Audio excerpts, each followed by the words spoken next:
All right, good morning, everybody. Welcome back to another edition of Ideal Me.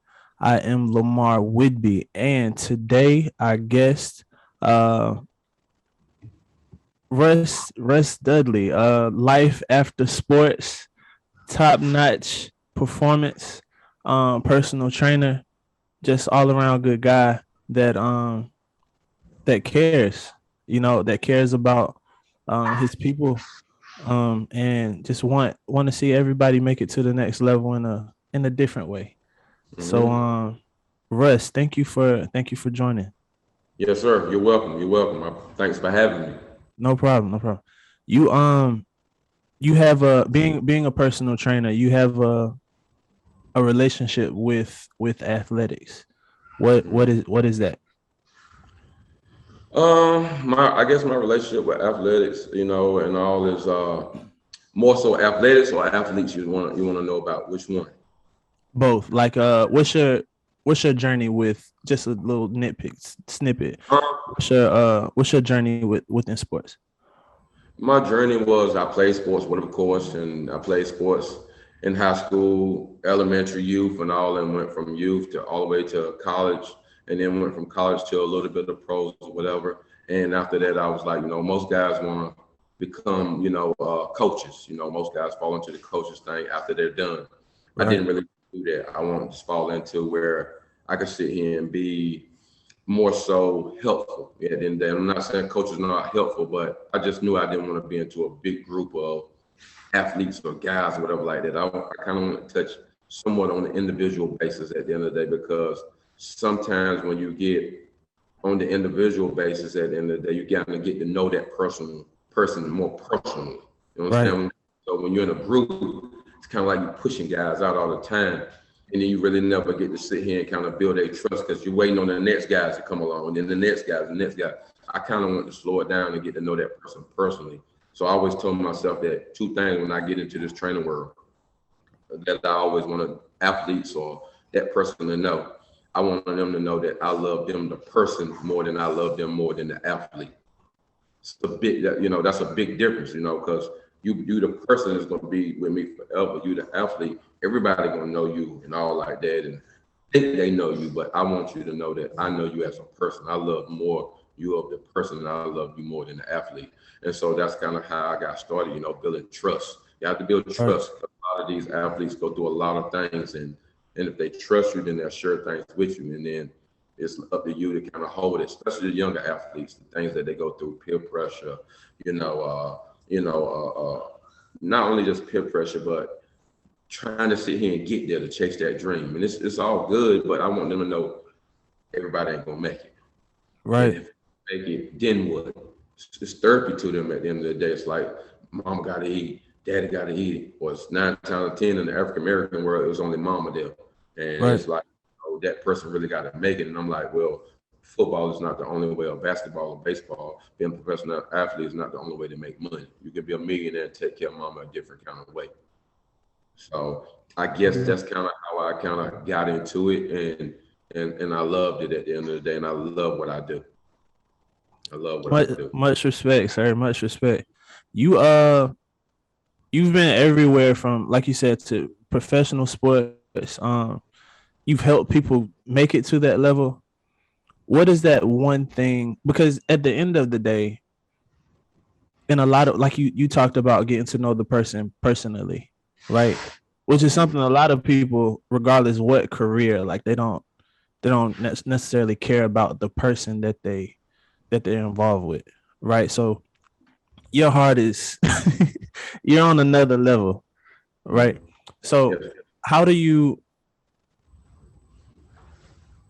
how do you look into that? Like, how do you see that person for what they are? Like, how do you, when they come in for a certain thing, like they want to train for speed, strength, they want to make it to the league, like what is that one thing that you look for? Like, what makes a person stand out and just separate themselves from the pack? Confident. Confidence is the number one thing. That's what I look for. You can sit here, you can build that confidence up, and they're capable of doing anything, whether that's making it or not making it. Confidence is everything. I got a daughter, and I'll teach her about confidence, all of it. It's like you're in the classroom and she's in 8th grade and you're in that classroom. She's scared to do this, to raise her hand. She don't know nothing. And I tell her all the time, like, look, don't let not raising your hand be the reason why you failed that class, because I don't want to hear it. At the end of the day, raise your hand. And at the end of the day, you're leading by example. So if you raise your hand and all everybody else gonna think that's cool for me to raise my hand too. So at the end of the day, it's like you're leading. So be that leader, not a follower at the end of the day. Raise your hand and then go from there. So that's what I kind of look for in an athlete is confidence. Is that confidence of, are you building it? Where is it at? Because some kids do have confidence. They come in with a little cocky swag of confidence and they got it. Some of them is just in them. And then some of them, they don't have it in them, but you have to pull it out of them. You got to let them know, hey, it's okay. This is the place to mess up at. It's all about, am I comfortable with messing up? Am I comfortable with making a mistake? Make that mistake. That's big that you allow that space, right? You make it comfortable for people to like feel like they can mess up and get better, because that's what we learn, right? We learn from our mistakes. Yeah, so that's important. What's your idea on life after the big show? When the lights dim, the curtains close, sports aren't like I'm not that star athlete anymore. Like, what's the mentality of that person when it's all over? Well, I try to build that like right away, because I try to let them know, like I don't try to lie to them and let them know. It's like let's build life after football right now while you're training with me. So if he came in high school and he's gonna be with me in high school through college, let's build that right now. Let's go and sit here and start thinking, what do you want to do after football? So it's not a big shock when it sit here and it happens at the end of the day. Like after football, it's like, what am I going to do? No, you prepare now. Preparation is the key. Go ahead and prepare now at the end of the day. Go ahead and just prepare now, and then that's just kind of it. Go ahead and prepare now. And so at the end of the day, it's all about that. Prepare early, so you ain't got to sit here and figure out what I want to do later on. There's a lot of them be stuck, and some of them don't. Like I said, I can lead you to the water, but I can't make you drink. Right. You know what I mean? I can't make you drink. I can, some of them do listen. Some of them you got to learn the hard way, because they still chasing that football dream. And I tell them all the time, like, I'm not going to sit here and be with you if I don't really see we're going nowhere. That's not saying giving up on your dream, but I'm like, we're going to stop it. You can continue to train with somebody else, but I'm not going to be the one to sit here and continue to do it. It seems like you want to train the whole person. Yes, right? I do. I do. It's really mental at the end of the day. And some of them, sports is all they know. And it's like, in their mind, sports is the only thing they know. And I'm like, no, more than sports, It's more than sports. You know way more than that. It's way more than you than just you, the football player, you, the basketball player, you, the baseball player. Look beyond that. Be beyond that at the end of the day. Like, what are you good at? What do you want to be good at? Like, at the end of the day, hey, I knew I was good at helping. I'm not going to sit and say I was good at training. I just knew I was good at helping people, because I always watched my father at the end of the day help people all the time. I come from the old school. So my dad it was never a no. You know what I mean? It was always a yes, a yes, a yes, a yes. So it was just instilled in me. Help that old lady over there across the street get them groceries in. I come from a small country town where you help people all the time. And sometimes you do get burnt that way, helping people all the time. You know what I mean? Because, you take care of everybody else, and then you end up neglecting yourself or other people that you need to do. And you don't always get that and, reciprocated right back to you. Definitely. I guess that's how I kind of help that athlete of preparing themselves, prepare early. So at the end of the day, you don't have to sit here and worry about it, a little bit later on. It's not a shock to you that football didn't work. You got a whole setup. I mean, even when they make it, go ahead on and set things up after football too. Do business moves and all. Don't just wait on that, collect that check each month. You think, oh, I can ball, I can do this. You only get paid for like 17, 18 weeks in the NFL. That's it. Or the NBA. You only get paid during the season. And after the season, pretty much on your own. So you can ball out it for them 17, 18 weeks and you don't have nothing. It's on you. Manage your money. Manage your money. Definitely.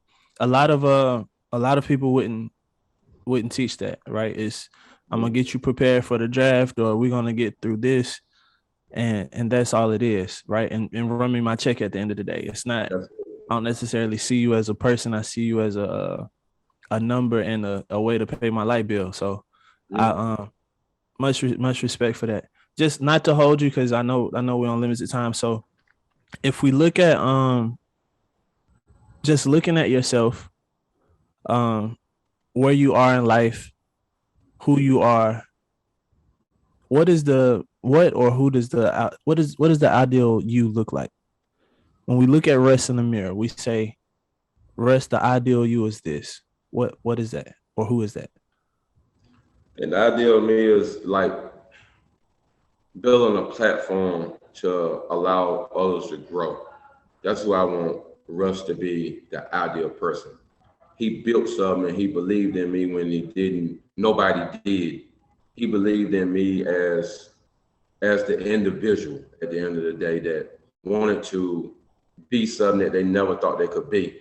You know, when my guys are done with football or my ladies are done with football or basketball or whatever sport they play, I should say, not for ladies football, but whatever sport they decide to play, I want them to know that at the end of the day that I touch their lives in a way that they would sit here and say, you know what, I ain't even got to really call Russ at the end of the day. I know what he would say right now at the end of the day, you know. So I want them to know that they can pick up the phone, right or wrong. And I always tell, them at the end of the day, it's funny because they always want to sit here and call me when they do great. And I'm like, I don't want to know when you do great. Like, just prime example, when the boys, training camp started for football, well, of course. Right. And one of the college boys just got there as a freshman at the end of the day. And it's been a week that he's been in, and I haven't heard from him. I always tell my boys, check in. Check in. At the end of the day, I want to know. I said, well, what happened? You ain't checked in. He said, man, I ain't really did nothing. I ain't got out there. Okay, I want to know. I want to know. So I want people to know that I care, good or bad. I'm riding with you. I'm Right. riding with you. Right. Because at the end of the day, you need that person to sit here that's going to be with you when things are going wrong. Everybody want to sit here and be with you when you're winning. Yeah. You ain't got to go look for them. Then they're going to find you. That's the easy They gonna part. find you. So I want people to know at the end of the day when about me is that I care no matter what. I care through the ups, the downs, and that I'm gonna be here with you. We need to cry together, we're gonna cry together. We need to smile together, we're gonna smile together. Do I need to drive up there and we need to sit down and have a talk? Let's do it. I just want people to know that I'm willing to go to war with you. I hope you're willing to go to war with me. I just want people to know that I care and that I'm genuine about what I do, and this is my passion. And I want people to know that I want people to, the same way I give, and the reason why I give that like this is because I want the world to give my daughter and your daughter the same things, that your kids the same thing. That's all I want in return. I want no money, no none of that from them. I just want, them to give the same energy and to them that I put in them into my child. But the world is cruel, the world is bad. You know how things go and all like that. Just give my daughter that same energy that I sit here and I instilled in you. That's it. You you say you found a way, you knew that you wanted to help, and this was your way to do it. And then you said the at the end you said that the world is a can be a cruel place, but more people like you and people with your personality, people with your heart and your drive and passion just for people, like just for the people in this world, right? Beyond sports, beyond training. Um that's very necessary, and that's what's needed to brighten up those dark days. So we appreciate you. I appreciate you, man. You know, We appreciate you. the world needs more people like you and I, but we're not gonna get that, man. You know how it is, and people go through what they go through, and it's reasons why they act the way they act, and it's the reason why, you conduct ourselves the way we conduct ourselves. It's morals and values, and that's what I try to sit here and teach. Young kids at the end of the day about morals and values and understanding that it's not all about the mighty dollar at the end of the day. We Right. can always Right. get this, and that's just not where the respect come from. Right. That's not where respect come from. Respect Right. come from how you treat me and how I treat you. That's where the Right. respect. Respect is earned, not given. Exactly. Exactly. Well, folks, Russ, where can we find you? You can find me in this small gym downtown Durham, Top Notch Performance, man, 206 Broadway Street, Durham, North Carolina. And then I have another location on Driver Street, 308 South Driver Street. And that's where you can find me, man. You can reach me at my Instagram page is Top Notch underscore Performance. That's my IG name, and that's it, man. I'm kind of low key, man. You want to find me, you got to find me where the hard work is. You're willing to Cool. work hard, and that's where I'm at. If you ain't willing to work hard, then I guess you will never find me. That's just Cool. it, man.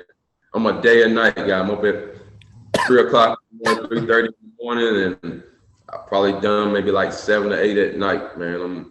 I'm all day, every day, man. So I am first Gotta get it person. in.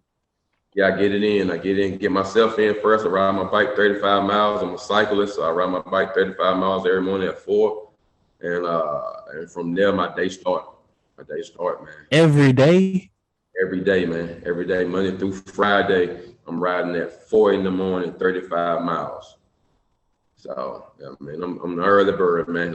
It's no games. It's no games. I've been doing it for the last 10 years. So I ain't just started it. I've been doing it for like the last 10 years. Yeah, I First time I probably did 35 miles, I almost didn't make it home. yeah. I mean, at first it was tough, but I mean, now it's kind of a breeze, and then I might get them. It's therapy for me. My bike is therapy for me. It's my time to sit here and figure out what I'm gonna do for the day, and have my me time, and then from there, my day started. And if I get a day in, a midday ride, then I get a midday ride. But I'm all about health, man. I'm all about health, man. That's another thing. I'm all about health and helping people and with their health because talking to a young man, and I share something with you to add a little bit more to our story, whatever, or your podcast is that I lost my mom when I was 12 years old. She died from an aneurysm. So that happened right in front of my face. Like within the first five minutes, my mom was gone. So at the end of the day, life is tough, And then I turn around and now my dad's side of the family, they suffer from diabetes. So, my dad just got his second and only leg that he had amputated last Tuesday, a week from today. So it's like you have to know your health and all. And like I told you when we talked through text, I done lost 4 family members through during the 7 months, 8 months. I lost 2 great grandmas, great aunt, and an uncle, which was my dad's brother. And like I said, now my dad just sitting here had his second leg amputated because they're diabetic. So that was 2019. He had the first one. In 2021, he just had the second one. So it's tough. It's tough. You know what I mean? Not only do I have to sit here and coach my athletes how to sit here and deal with things, but I had to let them know and be transparent that you're not just because I smile every day doesn't mean that I'm not going through something myself, going through some stuff myself, but somebody that I have to talk to. I had to get help.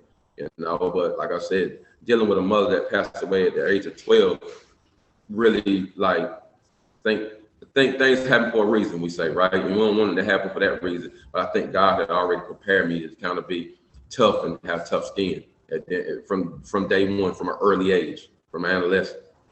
So I think that's how it came in. I Go enjoy ahead. how you say when you say tough, it's not as a man, tough can be something different, Mm-hmm. especially as a male.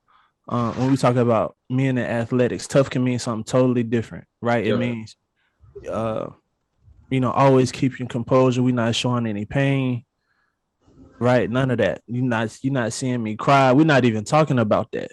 Right. Mm-hmm. If we cry, that's because we want a chip. That's it. Mm-hmm. Maybe. But to say when you say tough, and thick skin, I feel like that carries a different weight. Yeah.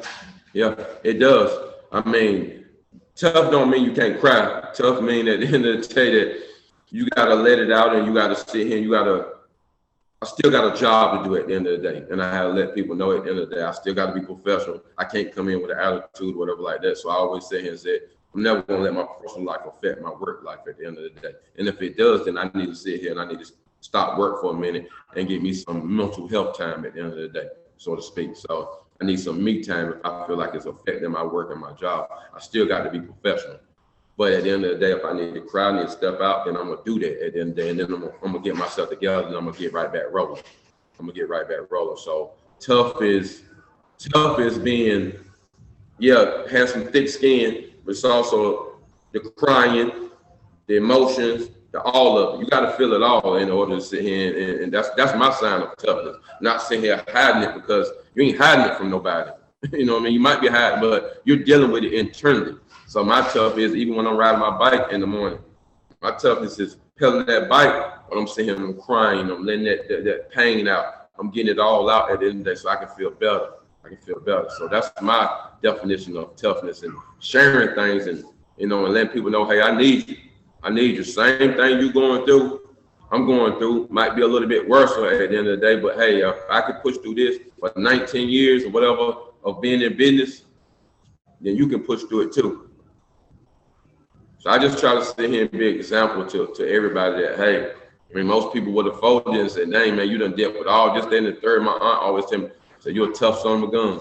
And I said, hey, I try to be, but God prepared me a little bit early at the end of the day. He really did. He prepared me early, man. I thank him for it. I'm appreciative of it. At the end of the day, yeah, well, of course, I miss my mom. Wish, I could spend it, but that's why I tell these kids that at the end of the day, be respectful to your parents. Do what they say, because they could be here today and gone tomorrow. I try to let them know, like, you got some parents in your life. Tell them you love them. Thank you. They making sacrifices. My dad made a sacrifice at the end of the day, taking care of me and my brother. It was a sacrifice. Yeah, it was his job and all like that, but there was things that he had to do to sit in and make sure that we was fed. My dad slogan was, when the bill collectors used to call the house, he said, look, I might miss a bill, but these boys ain't gonna miss a meal.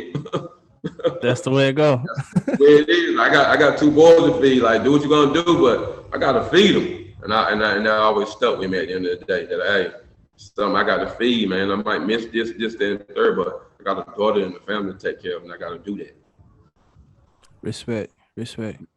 Well, Russ, we appreciate your time. Yeah, you dropped some huge gems there. We appreciate your time, and yeah, ideal me. See you next time. Yeah, see you later, man. Peace. Be blessed.